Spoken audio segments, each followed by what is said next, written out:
The girl once told a boy that she found him fascinating because he had the perfect balance of freakiness, reason, honesty, rather than aimless chaos. While the boy took it as an insult, she insisted it was a compliment. She then asked if he desired power. Hesitant at first, he admitted he couldn't refuse such a temptation. When she rephrased, asking if he wanted more magic, his enthusiastic yes revealed his eagerness. The boy suddenly awoke to a maid gently caring for him. He realized he had been asleep at a table. Confused, he noticed he was at an extravagant party. The last thing he remembered was having a drink after work. Unsure of his surroundings, he stumbled toward a mirror. What he saw made him scream as he suddenly turned into a child. His outburst drew the attention of the guests, and a man reminded him that while he was the fifth son, he was still part of the esteemed Hamilton family and should behave accordingly. The maid beside him mentioned the Earl was in good spirits because after having many sons, he had finally been blessed with a daughter. She urged Liam to enjoy his sister's celebration. Bewildered, Liam questioned if this was all a dream. But when he awoke again in the same young body, he realized it wasn't. The maid knocked on his door, bringing him clothes. While being dressed, Liam pieced together that he was in the body of Liam Hamilton, the fifth son of the Earl. Yesterday's event was a celebration for the Earl's newborn daughter. However, Liam had no idea why he was in this situation. After dressing, he stepped out onto a balcony and marveled at the vast estate. The maid informed him that all the land he saw belonged to the Hamilton family. Liam soon met Bruno, the fourth son, who spoke of the family's future. Bruno wanted their sister to marry into royalty to secure the Hamilton standing, while their father and eldest brother, Albrecht, were working hard to keep the family from losing their noble status. Liam learned that noble families were required to achieve something noteworthy every 3 generations to maintain their position, and the Hamiltons were on the verge of being stripped of theirs. And so Bruno warned his younger brother to start thinking about the future, even though he was only 12 years old. Their conversation was interrupted by the arrival of a tutor, announcing it was time for magic lessons. Liam, excited, eagerly asked if magic was part of their studies. Bruno found his enthusiasm odd, but mentioned the family had grimoires in their library. He also reminded Liam not to get his hopes up, as only 1 in 100 people had a magical affinity. Nonetheless, the tutor encouraged them to learn the basics. After the lesson, Liam rushed to the maid and asked to see the grimoires. She took him to a vast library where he eagerly explored the shelves. Selecting a beginner's fire magic grimoire, he studied it and managed to conjure a small flame on his fingertip. The maid praised him, amazed at his rare talent. Filled with excitement, Liam asked his father for permission to take more books from the library. But his father acted like he wasn't even there and granted his request without much thought. Returning to his room, Liam immersed himself in his studies. He quickly grasped the flame cutter spell and within a month could perform it without the grimoire. He demonstrated this to Bruno, who was astonished by his rapid progress. Normally, it took a year for someone to achieve such results. Bruno, curious, examined the grimoire for hidden secrets, but found nothing unusual.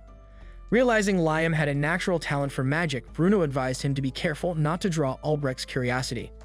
Having mastered the fire spells, Liam eagerly moved on to ice magic. But one day, the Earl summoned him to demonstrate his skills. Liam showcased both fire and ice spells without the use of books, impressing his father, who finally seemed pleased with him. The Earl promised him access to any grimoire he wanted. However, the conversation was interrupted by urgent business, leaving Liam frustrated but determined to continue his magical studies. Later, Liam encountered a man who asked about his identity. However, upon learning that Liam was a Hamilton, the man encouraged him to follow his own path. The stranger, noticing Liam's grimoire, explained that constant practice was the key to mastering magic but hinted at a faster way. Curious, Liam watched as the man conjured a different element on each of his fingers, igniting a new spark of ambition within the boy. The boy was captivated and asked how it was possible to wield magic in such a unique way. So the mysterious man instructed Liam to draw a circle on the ground with his right hand and a square with his left simultaneously. When Liam performed the task flawlessly, the stranger revealed that this coordination was the essence of what he wanted to teach. He then challenged Liam to use 2 different spells at the same time. Concentrating, Liam conjured Flame Cutter with his right hand and a Fireball with his left. When he released both simultaneously, even the man was impressed. This rare technique, called Mystic, could only be mastered by 1 in a million.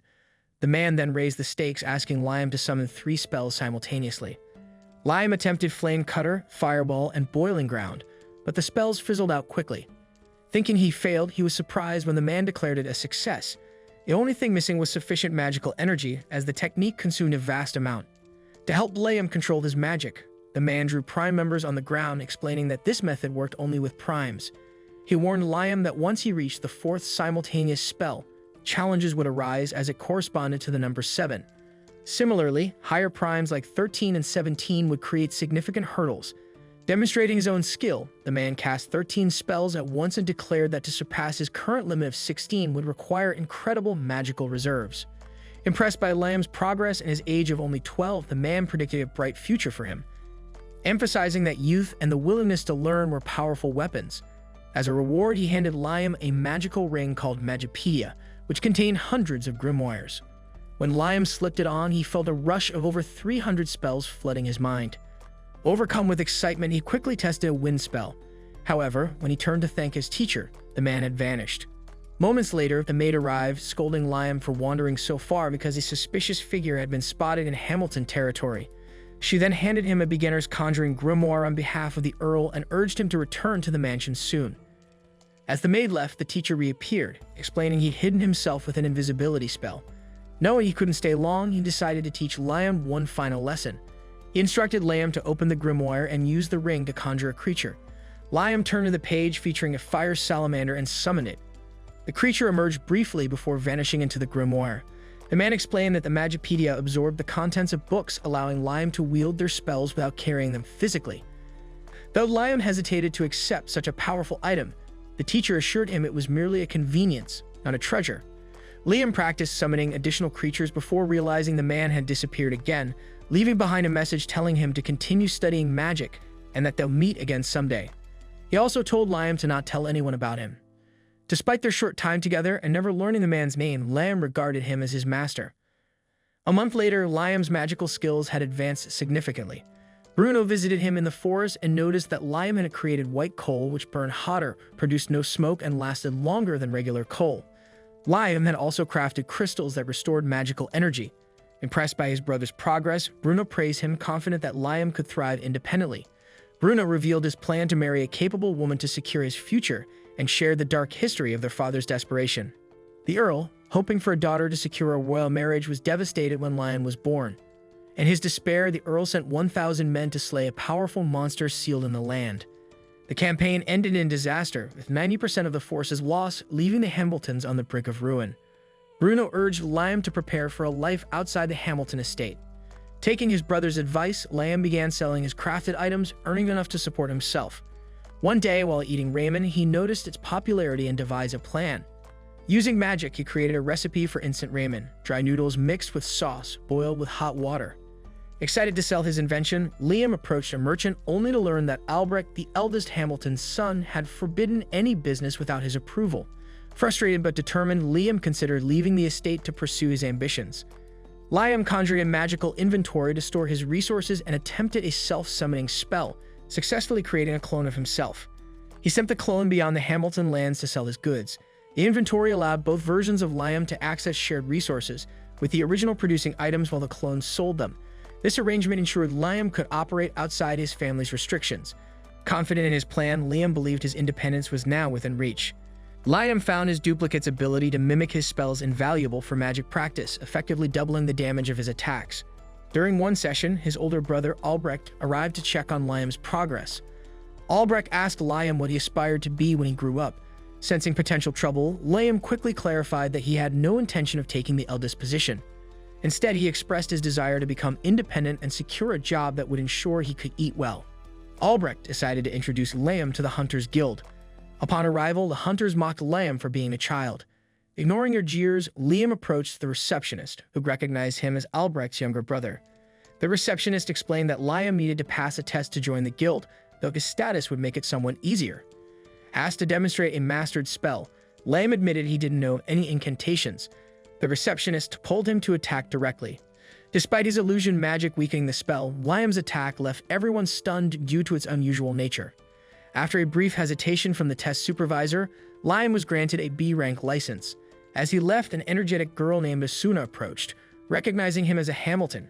She invited him to join her for group hunts, which Liam accepted, drawn to her lively personality. They skipped taking a mission and headed out. Asuna explained that B-rank hunters typically hunted wild creatures like wolves, while A-ranks handled formal jobs.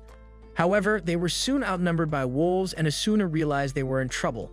Liam used his gnome magic to summon creatures that swelled the wolves' jaws shut, immobilizing them. With the wolves incapacitated, Asuna finished the fight. Back at the guild, the pair impressed the hunters with their haul of 42 wolves, earning them a job offer from the guild chief. The task was to defeat a giant caterpillar before an important figure's arrival. On the way, Liam explained that monsters like the caterpillar contained magic stones, granting them powers far beyond those of ordinary beasts. Despite their efforts, none of their attacks could pierce the caterpillar's armor, and they were forced to retreat, frustrated and exhausted. Asuna muttered in irritation that a meteor should just crush the creature. Inspired by her comment, Liam devised a plan. In their next encounter, Asuna distracted the monster while Liam retrieved a massive boulder from his item box and dropped it on the caterpillar, killing it and shocking everyone, including Asuna. When they returned to the guild, it caused a stir by bringing back not one but 2 caterpillar carcasses. Liam explained that he had used his enemy search spell to locate the second one. Impressed by their achievement, the guild chief rewarded them with 5 times the original payment. A few days later, Albrecht visited Liam, commending his performance and saying he had been right to recommend him to the guild. After Albrecht left, Asuna admitted she disliked his attitude, while Liam silently noted his brother's dismissive behavior toward her family. Pushing those thoughts aside, they prepared to meet an important guest, the reason they had cleared the caterpillars. When the man arrived, Asuna grew eager, hoping this was her chance to rise in rank. The man showed a particular interest in Liam, requesting a private meeting. In the conversation, the man introduced himself as James Stanley and was surprised to learn that Liam was the son of Charles Hamilton. He then questioned Liam about his connection to Raymond. Liam was puzzled when the old man, James Stanley, explained that the ring Liam was wearing belonged to Raymond. He wanted to know if Liam had killed the mage and stolen it. Distressed by the accusation, Liam stood up and firmly declared that the ring had been a gift from his master. James chuckled, remarking that it was typical of Raymond to land in trouble yet still find it dissipable. He then instructed Simon, his butler, to remain still and ordered Liam to demonstrate his strongest spell on him. Although taken aback by the unusual request, Liam complied. Simon raised a magical shield and Liam focused on his incantations. He had discovered that chanting specific names temporarily amplified his mana, so he chose Amelia, and Claudia. After chanting, he fired 11 magical missiles, with the last one shattering Simon's shield and striking him. Impressed, James announced that he would knight Liam, granting him independence, leaving Liam speechless. James explained there wasn't much else for Liam to do, the freedom from his older brother should suffice. He also hinted that the Earl might have mixed feelings, likely wanting to use Liam's talents for the family's benefit. Aware of this, Liam felt uneasy. James reassured him that his accomplishments would still reflect positively on the Hamilton name. The old man then joked about Raymond's penchant for pranks, asking if Liam had fallen for any. Liam recalled a time when Raymond instructed the item box to absorb an entire lake. Among the collected items, Liam found a waterproof letter. It revealed that if Liam was reading it, he had mastered the item box since it couldn't absorb gold bars. The letter mentioned that Raymond had scattered 100 kilograms of gold particles in the lake as a graduation test. Initially, Liam believed this was because Raymond had created the gold himself, but James suggested it was a mere distraction, with the true gift hidden nearby. Determined, Liam used the item box to absorb the lake again, this time replenishing it only with the gold particles. The gold activated a magical circle, revealing a hidden underground passage. Inside, Liam discovered a book beside another letter from Raymond. "This is your true graduation gift, a grimoire of advanced spells. I couldn't use it, but I hope you can." Opening the book titled Otherworld, Liam struggled all day to master a spell from it. As night fell, he summoned a low-level light spirit as a lamp, determined to perfect the spell by carefully following the grimoire's steps. Returning to the secret passage later, Liam successfully summoned a portal using Otherworld magic. Stepping through, he found himself in a pure white cubicle and realized the spell created a pocket dimension. Its size depended on the caster's skill and mana. Only the summoner could enter, but once mastered, the space could store items or house living beings. Grateful, Liam silently thanked his master. A month later, while battling a giant frog with Asuna, Liam realized that fire spells were ineffective. He quickly pulled Asuna into the portal to shield them from the frog's electric attack. After waiting for the surge to subside, they launched a combined attack and defeated the monster. Returning to the guild with a magical stone from the frog, they impressed the branch chief. However, Asuna felt overshadowed by Liam's growing power and feared being left behind. The chief suggested she become Liam's servant to evolve her familiar skill. Though hesitant, Liam agreed and Asuna placed her full trust in him. The contract granted her a special ability, Speedster.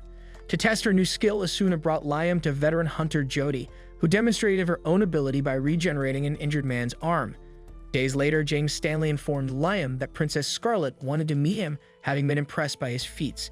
However, Liam declined to showcase his familiars, saying they weren't performers for entertainment. Unbeknownst to him, Princess Scarlet had disguised herself as a maid and was curious if Liam would still refuse her in person. The following day, Liam arrives at the mansion of the powerful Princess Scarlet, transported by carriage. He is immediately struck by the sheer number of soldiers guarding the entrance, a testament to her high status. Inside the throne room, Liam introduces himself as Scarlet orders a chair for her guest. Without hesitation, she asks how he managed to defeat the carnivorous caterpillar pillars and the giant frog. Liam, seeing no reason to withhold the details, recounts his story. Scarlet is intrigued, learning for the first time that someone has slain a giant frog without resorting to high-level magic. She turns to James Stanley for confirmation, and he admits that such feats are unheard of, as powerful spells are usually required. Changing the topic, Scarlet requests to see Liam's familiars. Feeling the immense authority radiating from her, Liam hesitates but ultimately declines, unwilling to parade his companions for entertainment. Scarlet's smile fades as she questions his defiance, but Liam stands firm, explaining that he values his familiars too much to make them a spectacle. Amused by his resolve, Scarlet bursts into laughter and rewards him with the title of Baron. Confused, Liam remarks that he has done nothing to deserve such an honor. The princess dismisses his concerns, stating that entertaining her twice is worth more than arranging a marriage alliance. As an additional gift, she grants him a familiar contract grimoire. Overwhelmed with joy, Liam cherishes the book far more than the noble title, piquing Scarlet's curiosity. After the meeting, Liam studies his new grimoire, realizing that without mastering its contents, his familiar contracts would be at risk of dissolution. Shortly after, his brother Bruno congratulates him on his new title, humorously noting that Albrecht must be livid. Indeed, Liam's achievement as a self-made noble surpasses their father's inherited status, highlighting the nation's distinction between earned and inherited nobility. Later that evening, as Liam returns home, Albrecht crosses paths with him in the corridor, cryptically warning him to be prepared for what's to come. Alone, Albrecht reflects bitterly on how his younger brother has been garnering so much attention. Even the household maids whispering about Liam's accomplishments irritate him. Frustrated, he confronts them, demanding to know who they think is superior. Terrified, they affirm that Albrecht is the best, but their insincerity does little to soothe his wounded pride. Determined, Albrecht vows to achieve something remarkable. The next morning, Liam is the talk of the kingdom, his familiars enchanting everyone with their beauty. Jody, one of his familiars, refers to him as Master, confusing Liam, who insists she call him by his name. Despite his preference, Asuna remarks that he exudes the air of a master. Taking the moment, Jody admits that being near him makes her heart race, earning jealous glares from nearby onlookers. Afterward, Liam asks his familiars if they are willing to form a group, and the three seal their agreement with a handshake. In the forest, Jody impressively shoots a wolf with her arrow, while Asuna takes down another with her sword. Liam praises their progress, noting Jody's improved precision. She marvels at her heightened vision, which is crucial for an archer. Hearing this, Liam enhances her sight further with this spell, enabling her to see even greater distances. When Asuna requests a similar enhancement, Liam hesitates, explaining that increasing her attack power would place excessive strain on her body. However, enhancing her vision poses no risk, so he obliges, much to her delight. With her improved sight, Jody shoots a wolf from an incredible distance, and both familiars shower Liam with praise for his magic. Later that day, the trio returns to the Hunters Guild, where a commotion is underway. Asuna inquires about the cause, and a bystander explains that Albrecht, Liam's older brother, has caused a disaster. Another man shouts that after breaking the seal, Albrecht failed miserably. Recalling Albrecht's earlier words, Liam blames himself and hurries to the scene. In the forest, injured soldiers are being carried away. Liam finds Albrecht weakened and tries to check on him, but his brother, consumed by fear and frustration, screams that he will not fail. The guild master of hunters intervenes, striking Albrecht on the back and declaring that he will no longer support this pointless rivalry between young nobles. Although Liam insists he shares responsibility for the situation, the guild master dismisses his guilt. Curious, Asuna asks about the source of the chaos. The guild master explains that the demon dragon Raiden, sealed by Liam's great-grandfather, has been partially unsealed. Though the adult dragon remains weakened from its long confinement, its offspring, the Raiden Juniors, are wreaking havoc. The guild master reveals plans to reseal Raiden before it regains its full strength, but warns that the task is complicated by the offspring's interference. As if on cue, the three dragon hatchlings appear near their father, effortlessly overpowering the remaining warriors. The young dragons were roughly the size of medium-sized dogs and shouldn't pose much of a threat. Confident, she attacked one, but the hatchling retaliated by spewing fire, instantly incinerating an entire tree. Alarmed, Asuna retreated. As a precaution, Liam cast 7 magic missiles, but the 3 dragons countered his attack effortlessly with their flames. Realizing they were outmatched, Jody urged the group to retreat immediately. Liam, acknowledging the dragon's unexpected strength, told Asuna to grab Jody and use her sprinter ability to flee. As they escaped, Liam summoned his item box, retrieved his grimoire, and recited an incantation. A portal to another dimension materialized, and he hurled the dragons inside. Exhausted, he knelt down, catching his breath, grateful to have narrowly survived. Moments later, the guild master approached, impressed by Liam's ability to deal with the Raiden Juniors. With the immediate threat resolved, the kingdom's mages united to begin sealing the demon dragon Raiden. Meanwhile, Asuna and Jody returned to Liam, curious about the spell he had used. Liam explained that it was the Another World ability, designed to create an alternate dimension capable of storing living creatures. Despite its utility, activating the spell was complex, and anything placed inside would eventually vanish as Liam hadn't fully mastered it. Asuna, knowing it wasn't an attack spell, praised Liam's ingenuity in trapping the dragons. Suddenly, a disembodied voice addressed Liam, calling him the tiny human with a great soul. In an instant, Liam found himself face-to-face with Raiden, the demon dragon. Raiden seemed amused by Liam's title, dismissing the importance of human definitions. He was far more intrigued by the boy's unusual essence, noting that Liam's soul and body were not aligned. This revelation made Liam suspect that Raiden had discovered his secret, that he was an adult soul inhabiting a young body. Reading his thoughts, Raiden confirmed he didn't know the cause of Liam's condition, but expressed interest in observing his life up close. The dragon promised to lend Liam strength without interfering excessively, allowing him to grow on his own merits. Sensing no hostility, Liam agreed, and Raiden declared he would rent Liam's great soul for a time. As the dragon merged with him, Liam noticed a red mark appearing on his palm, signifying their bond. To test his newfound abilities, Liam fired magic missiles into the air, amazed to see them launch without an incantation. When he recited the spell, he conjured 17 perfectly controlled missiles, a feat far beyond his previous capabilities. However, the sudden surge of mana affected nearby mages, causing them to weaken. Ren, a senior mage, urged Liam to contain his mana output. Interestingly, Asuna and Jody remained unaffected, likely due to their connection to Liam. The guildmaster later thanked Liam for handling the Raiden Juniors. To everyone's surprise, Liam summoned his item box again and poured out 10 kilograms of gold dust as compensation for the trouble, allocating the largest share to the injured. Amused, the master remarked that if Liam were head of the Hamilton family instead of Albrecht, things would be far better. When Charles, Liam's father, arrived, he expressed gratitude for Liam's efforts in resolving the crisis caused by Albrecht. Liam inquired about his brother's fate, and Charles explained that Albrecht would be confined at home for some time. Liam knew expulsion could have been a harsher punishment. Charles also mentioned that Lord James was still in town, and that Liam's heroic deeds would soon be recognized nationwide, likely earning him a reward. Despite this, Liam felt guilty about Albrecht's predicament and stood outside his brother's room, unsure of what to say. Inside, Albrecht was fuming, lamenting that Liam, who wasn't even the true heir, had defeated the demon dragon, a task he believed should have been his. Overhearing this, Liam decided not to speak, realizing that Albrecht's bitterness stemmed from a desire to protect the Hamilton family's honor. That night, Liam dreamed of practicing new spells, likely gifts from Raiden. Excited, he rushed to the forest at dawn to train. Hours later, he mastered a spell that radiated a sensation similar to Another World and even managed to summon a Raiden Jr. Just then, Princess Scarlet arrived, impressed by the holy magic Liam had used to resolve the dragon crisis. She awarded him the third-class Phoenix insignia, a prestigious honor marking the birth of a new hero. However, to officially receive the decoration, Liam needed to share the story of his victory. After recounting the events, Scarlet unexpectedly instructed him never to tell anyone else about what happened. Confused but obedient, Liam agreed, leaving the mystery of her command unresolved.